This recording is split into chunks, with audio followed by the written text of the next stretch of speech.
Halo sahabat, selamat datang di channel Nisa Audio Official. Jangan lupa setelah menonton, klik like, komen, dan subscribe ya. Terima kasih. Setelah Daniel pergi, Mama tertawa puas. Bagaimana tidak, dia akhirnya bisa membuat putranya kalang kabut dengan akting kesalnya tadi. Ya, meskipun ada sedikit serius sih. Bagaimanapun, Mama memang kesal karena tidak diberi kabar jika Nisa sakit. Namun, Mama juga mengerti jika Daniel belum sempat dan panik saat istrinya sakit. Akhirnya, bisa memarahi Daniel juga membuat Mama merasa puas, apalagi berhasil memaksanya pergi kerja. Meskipun Daniel keberatan, tapi Mama juga yakin jika siang atau bahkan tak sampai tengah hari, putranya itu akan sudah kembali lagi, karena dia tak akan pernah konsentrasi jika ada yang dicemaskannya. Akhirnya aku bisa mengusirnya pergi. Dasar anakku itu, jadi pria kok panikan. Hehehe, Mama terkekeh geli membayangkan putranya pasti akan segera kembali. Mama senang bener ngerjain Kak Daniel. Kasihan mas suamiku itu, ucap Nisa sembari tersenyum membayangkan raut wajah suaminya tadi. Udah biarin aja, sekali-kali digituin. Soalnya Mama senang lihat wajah kesalnya itu.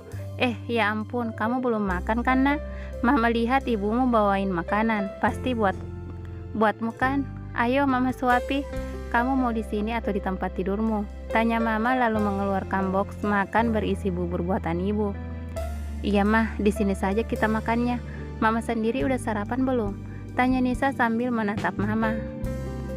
Hehehe, Mama mah gampang, nanti bisa turun ke kantin kalau mau nak. Kalau mau nak, udah kamu makan aja dulu. Sakit aja masih mikirin orang lain.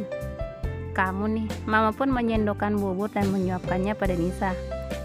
Tapi Mama juga harus sarapan, nanti malah Mama ikutan sakit, ujar Nisa menunjukkan perhatiannya.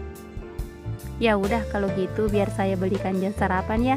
Tadi saya mau bawa buat Nak Daniel dan Brian, tapi Nak Brian bilang gak usah karena dia tadi udah beli, jelas ibu dan langsung dicegah Mama. Biarin Jeng, nanti saya akan turun dan sarapan di kantin, nanti malah ngerepotin, cegah Mama begitu ibu Nisa hendak berdiri. Repot apaan sih Jeng? Udah Jeng di sini aja, biar saya yang turun. Lagian ada yang mau saya beli juga. Saya titip Nisa ya, sebentar lagi dokternya kayaknya datang ngecek. Ibu kekeh ingin turun, Mama akhirnya pasrah dan berterima kasih karena ibunya Nisa sudah mau repot-repot. Ibu pun pergi, Mama melanjutkan menyuapi Nisa. Selesai Nisa makan, Mama bertanya sesuatu yang membuat Nisa sedikit terkejut. Oh ya nak, ibu dengar kamu sempat nggak pulang ya? Kamu berantem sama Daniel? Tanya Mama membuat Nisa terkesiap. Nisa bingung hendak menjawab apa. Belum lagi Nisa heran dari mana Mama tahu. Ribut kecil aja kok mah, berbeda pendapat. Tapi Mama lihat tadi kami udah baikan. Oh ya, Mama tahu dari mana? Tanya Nisa menatap penasaran wajah mertuanya. Mama sempat ke rumah kalian kemarin sore dan keponakan Biasi yang bilang. Tapi Mama pikir mungkin masalah kecil, jadi Mama gak mau ikut campur dulu. Apalagi Mama belum tahu masalahnya. Niat Mama sih hari ini mau nanyanya kalau kalian gak kunjung baikan, tapi karena udah baikan ya jadi Mama pikir gak perlu lagi Mama tanya, karena yang terpenting kalian udah baikan itu cukup. Tapi jika masalahnya besar dan kalian gak bisa ngatasinnya, tolong bilang ke Mama, siapa tahu Mama bisa kasih kalian masukan. Tutur Mama panjang lebar sembari menggenggam tangan menantunya.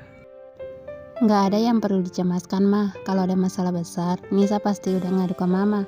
Berhubung masalahnya sepele, jadi gak mungkin Nisa langsung melibatkan Mama. Bukan apa-apa mah, tapi kami harus saling belajar agar dewasa, jelas Nisa sambil menyandarkan kepalanya di bahu Mama. Iya, Mama percaya kok sama kamu nak. Kamu pasti akan bilang ke Mama jika masalahnya berat. Ya udah kita ke tempat tidurmu. Kamu udah terlalu lama duduk. Mama pun langsung menggandeng tangan menantunya itu. Makasih ya Mah, udah selalu sayang sama Nisa, ucap Nisa penuh keharuan. Sementara itu Daniel yang kesal karena diusir sama Mama meminta Brian untuk mempercepat kendaraannya. Cepat Brian dan majuin jadwal meeting biar saya bisa pulang sehabis jam makan siang. Emang dasar Mama nih, bisa-bisanya mengusirku. Padahal yang sakit itu istriku, tapi aku dilarang menungguinya. gerutu Daniel setelah meminta Brian memajukan jam meeting. Baiklah bos, lagi pula biarin saja Nyonya besar yang menjaga, kan nanti bos bisa menungguinya lagi. Percaya saja sama Nyonya dan Ibu Nisa, sahut Brian menenangkan sang bos. Kamu mah enak ngomongnya. Ini bukan masalah percaya atau enggak, tapi masalahnya kami berbaikan. Kami butuh waktu berduaan, tapi Mama malah mengacaukannya, teran Daniel dengan kesalnya. Iya bos, saya mengerti, tapi bagaimana Nyonya besar paham? Kan Nyonya gak tahu jika kalian bertengkar bos, jelas Brian memberitahukan situasinya. Kamu benar Brian, dan ya baguslah, biarkan Mama tidak tahu jika kami bertengkar. Bisa dibayangkan bagaimana jika Mama tahu, berarti Mama akan tahu semuanya. Aku gak akan tega jika Mama tahu semua. Mama pasti akan terluka dan malu untuk menghadapi Nisa dan keluarganya. Kamu tahu sendiri bagaimana Mama, ucap Daniel sambil membayangkan sikap Mama jika tahu segala rahasia itu. Sudahlah bos, jangan dibahas lagi. Semakin dibahas masalah itu akan menjalar kemana-mana. Sebaiknya anggap saja masalah itu tidak pernah ada. Toh Nisa sudah berbesar hati untuk memaafkan bos. Nasihat Brian memberikan masukan. Iya Brian, kamu benar. Ya sudah, kita secepatnya ke kantor saja. Apa belum juga sampai di kantor? Tanya Daniel sambil melihat ponselnya. Kita udah hampir sampai bos, dan kenapa tidak pulang dulu? Bos tidak ingin mandi dan berganti pakaian? Brian balik bertanya. Saya akan mandi di kantor dan berganti pakaian di sana. Kalau kamu mau, silakan kamu juga mandi dan berganti pakaian di ruangan saya, saran Daniel karena tidak enak pada Brian. Bagaimana tidak? Asistennya itu juga bahkan tidak mandi dan berganti pakaian. Baiklah bos, tapi saya punya pakaian sendiri di kantor. Saya sudah menyiapkan semuanya untuk bersiap-siap jika hal darurat terjadi, jelas Brian menolak memakai pakaian Daniel. Baiklah Brian, kamu memang perfeksionis. Semua hal bahkan sudah kamu persiapkan, puji Daniel sambil tersenyum tulus. Hehe, terima kasih pujiannya bos. Kita turun sekarang karena kita sudah sampai. Mereka pun turun setelah sampai di kantor. Setelah masuk ruangannya, Daniel langsung menuju ruang pribadinya. Tak lupa berpesan pada Ernie agar jangan ada yang masuk kecuali sudah meminta izinnya, karena Daniel tidak mau orang menemuinya saat dia bahkan belum mandi. Apa kata orang jika tahu seorang CEO mandi di kantor? Apa dia tidak pulang ke rumah atau sedang ribut dengan istrinya? Itu yang Daniel pikirkan jika bawahannya tahu dia belum mandi. Ernie, tolong jangan ada yang boleh masuk dulu sebelum saya bilang boleh ya, perintah Daniel pada sekretarisnya itu. Baik pak, sahut Ernie cepat. Saat Daniel masuk ke ruangannya, Brian masuk ke ruangannya sendiri. Brian mengambil perlengkapan mandi serta pakaian ganti untuk mempercepat waktu dan tidak harus bergantian menunggu sang bos. Brian pun menuju toilet di lantai ini karena toilet di sini juga jarang ada yang menggunakan, karena memang di lantai ini hanya ada ruangan Daniel, Brian dan ruang meeting. Ernie, saya mau mandi dulu ya, tolong jaga ruangan bos dahulu. Saya nggak sempat mandi karena Nisa masuk rumah sakit, jelas Brian agar Ernie tidak heran kenapa dia mandi di kantor. Baiklah asisten Brian, memang Nisa sakit apa? Terus keadaannya bagaimana? Apa dia baik-baik saja? Ernie mencerca Brian dengan pertanyaan. Hanya banyak kambuh, mungkin dia siang ini boleh pulang karena kondisinya mulai membaik. Saya permisi dulu ya, jawab Brian dan langsung berlalu ke kamar mandi.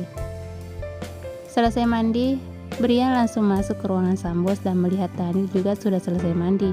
Wajah keduanya sudah lebih fresh, tidak seperti awal mereka masuk kantor. Ya, wajah-wajah orang belum mandi. Brian, apa kamu sudah memajukan jadwal meeting kita? Sebelumnya saya mau menandatangani dokumen-dokumen ini. Sudah bos, saya sudah minta Ernie untuk melakukannya, sahut Brian sambil memandangi layar tabletnya. Sementara itu, Mama meminta Nisa istirahat. Nisa pun menurut dan merebahkan dirinya. Mama dengan telaten mengurus menantu kesayangannya sampai akhirnya dokter datang untuk memeriksa Nisa. Bagaimana Mbak Nisa? Apa sudah tidak sakit lagi? Tanya dokter dengan senyum ramah dan mulai memeriksa keadaan Nisa berkat permintaan Daniel. Semua pemeriksaan dilakukan dokter itu sendiri. Bukan Daniel tidak mempercayai pekerjaan suster, namun dia akan lebih puas jika Nisa diperiksa langsung oleh dokternya. Alhamdulillah dok, sudah lebih baik. Saya bahkan makan dengan lahap, sahut Nisa memperhatikan wajah dokter yang sedang memeriksanya. Wajah dokter Gina berubah saat memeriksa perut Nisa. Ya, dokter yang merawat Nisa saat ini adalah dokter Gina. Dokter mengerutkan dahinya dan memegang tangkai stetoskopnya, seolah menajamkan pendengarannya. Ada sesuatu hal yang dicurigainya. "Kenapa, Dok? Apa saya baik-baik saja?" tanya Nisa penasaran, dan dokter Gina hanya tersenyum. "Iya, Dok. Kenapa raut wajah dokter berubah? Apa ada yang berbahaya?" tanya Mama menimpali karena ikut memperhatikan raut wajah sang dokter. "Hehe, jangan cemas. Nisa baik-baik saja kok. Saya hanya memastikan pemeriksaan saya. Sepertinya ada makhluk kecil di dalam tubuh Mbak Nisa.